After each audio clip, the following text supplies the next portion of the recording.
Assalamualaikum warahmatullahi wabarakatuh. Teman-teman ngaji yuk. Problem kita kekinian itu setiap masyarakat punya iskal atau punya grundel itu ditanyakan kiai. Padahal seharusnya tidak sesuatu yang harus apa ditanyakan. Misalnya kayak gawane di bojo akeh ya mesti sumpek ngurmat wong wedok sitok sumpek apa meneh telu. Terus gawane wong duwe utang akeh ya sumpek. Hal-hal seperti itu kan lazim. Sebenarnya nggak perlu ditanyakan, biasa wae standar. Tapi kita ini sering menuntut orang lain menjadi solusi ya bagi orang itu. Makanya saya kalau ngajar di Jogja itu sering cerita begitu. Problem orang kota itu adalah kalau punya beban itu dibebankan ke negara atau ke kiai atau ke ustadz. Padahal beban ini sebagai hukuman karena kesalahannya apa? Sendiri. Saya masih ingat betul ketika kasus Aid. Mbah Mun itu orang yang sangat syafiq li ummati, sangat syafiq lah, sangat syafakoh pada umatnya.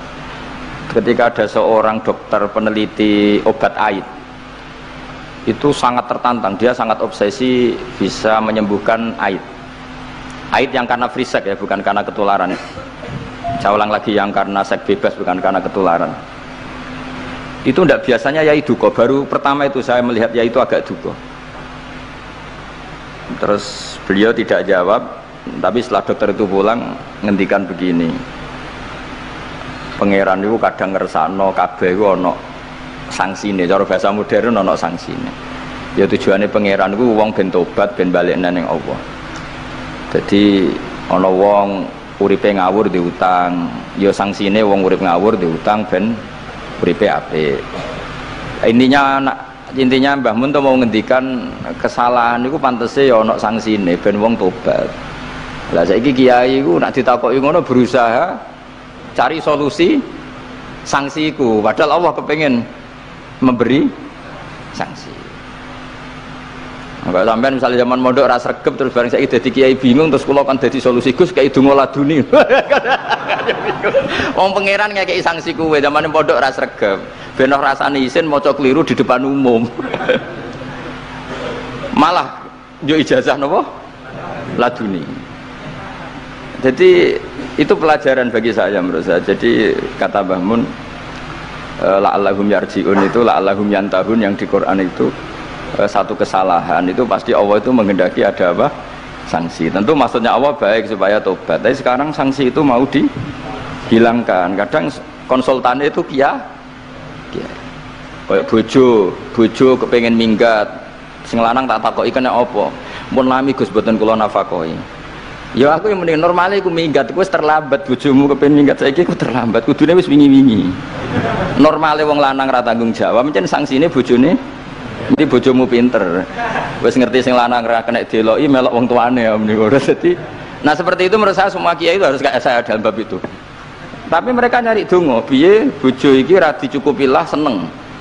Terus golek akeh pengasih, golek jimat.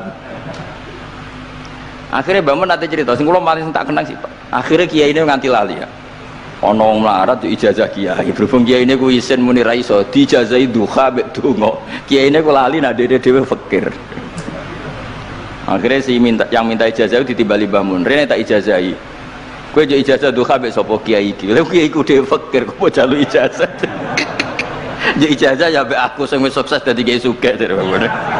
Artinya apa? Bener ceritane Gus Zofur gara-gara setiap pertanyaan niku memaksakan bisa jawab. Wis koyo ning pondok lho, wis karuan dene dhewe Joko Tuwa. Lho kok ngekek ijazah mahabbah. Dene pondok ganti Joko Tuwa.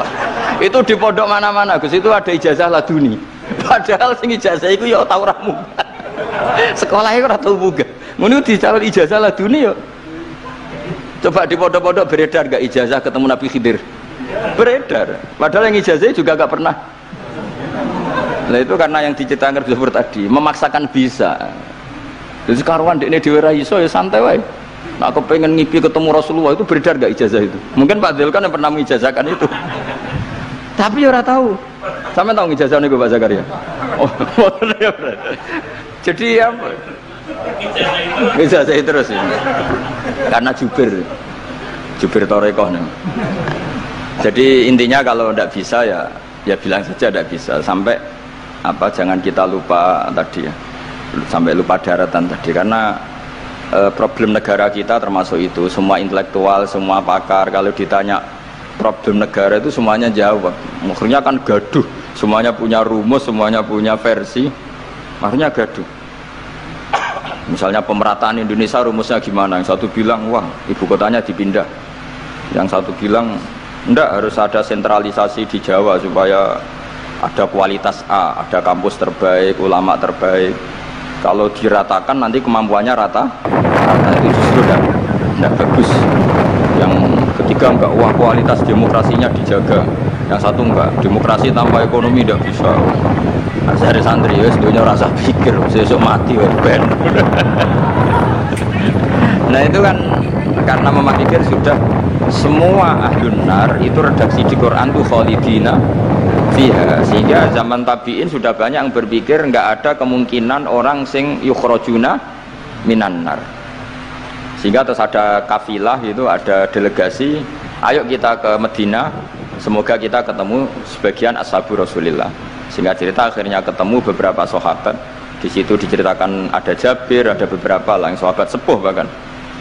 Nah terus si Jabir ini, sahabat Jabir ini cerita kalau itu memang ada bisyafaati Rasulillah Shallallahu Alaihi Wasallam. Tapi satu kontingen ini yang tetap berpikiran tidak ada syafaat itu banyak. Alasannya semua cerita tentang ahlun nar adalah khalidina fiha. Ketika Jabir masih hidup itu ya sempat terjadi debat. Loh itu yang khalidina fiha itu amma, sehingga ini menjadi khas. Meskipun khas ini iskal, kita akan iskal karena itu di Quran tidak ada, maksudnya nggak ada secara sorry yang menerangkan ada kaumin sing yukhrajuna minan nar. Makanya Syekh Al-Ajuri ngendikan ciri khas ahli sunnah adalah mengimani adanya kaum sing yukhrajuna minan nar, karena itu benar alladzina hum ahluha. Memang dia spesifik ahli neraka, memang dia berpenduduk neraka. Alamatnya neraka, KTP-nya neraka, kakane neraka. Kalau kita ini ndak, KTP kita surga, mbah-mbah kita ahli surga. Karena alamat kita sebenarnya kan surga. Nabi Adam itu kan surga alamat. Makanya saya ngaji di mana-mana itu betapa baiknya agama ini. Karena kunci surga kita sudah dikasih tahu miftahul jannah. Sementara kita tidak tahu kuncinya neraka. Jadi kena mlebu neraka kebangetan. Wong ora roh kuncine kok mlebu. Tapi jare kancaku, wah gak ono pintune Gus, dadi langsung blusek. Ini problemnya itu. Tapi nek sampean mlebu neraka kebangetan. Karena yang kita punya kuncinya itu surga, kita tidak punya kunci neraka. Ono sing dikunci neraka mboten to? Nah, harusnya kita nggak bisa masuk neraka karena nggak punya kuncinya. Jadi kalau nak maca hadis miftahul jannah la ilaha illallah itu syukur kalau cek apike Kanjeng Nabi, wong kunci kok didudono. Itu kan luar biasa. Jadi orang memahami hadis itu. Saya ini tahadus bi nikmah, ini mumpung ada Gus Zofur, ini saya tasihkan. Wal asri demi masa, demi waktu. Saya ketika baca ayat yuridu wa bikumul yusra wala yuridu bikumul usra, dengan ayat wal asri demi waktu, itu memang luar biasa Islam itu. Coba ya, kita baca kalimat tauhid itu kan hanya butuh waktu setengah menit, mungkin tidak ada la ilaha illallah Muhammadur Rasulullah. Waktu yang sesingkat itu bisa menghapus kekafiran di masa lalu. Jadi misalnya orang kafir 70 tahun itu terhapus kekafirannya hanya dengan singkat melafatkan la ilaha illallah Muhammadur Rasulullah. Dan waktu pas dia melafatkan syahadat ini momen paling dikenang ketika nanti di akhirat. Wal asr, demi waktu. Jadi artinya apa? Momen terbaik kita adalah ketika melafatkan itu. Dan kalimat itu mudah dan sah, asal belum yughorghir, belum kelerek-kelerek, sah. Dan tanpa syarat. Misalnya sholat tidak butuh suci, butuh nutupi aurat, butuh melakukan rukun dan syarat. Syahadat enggak.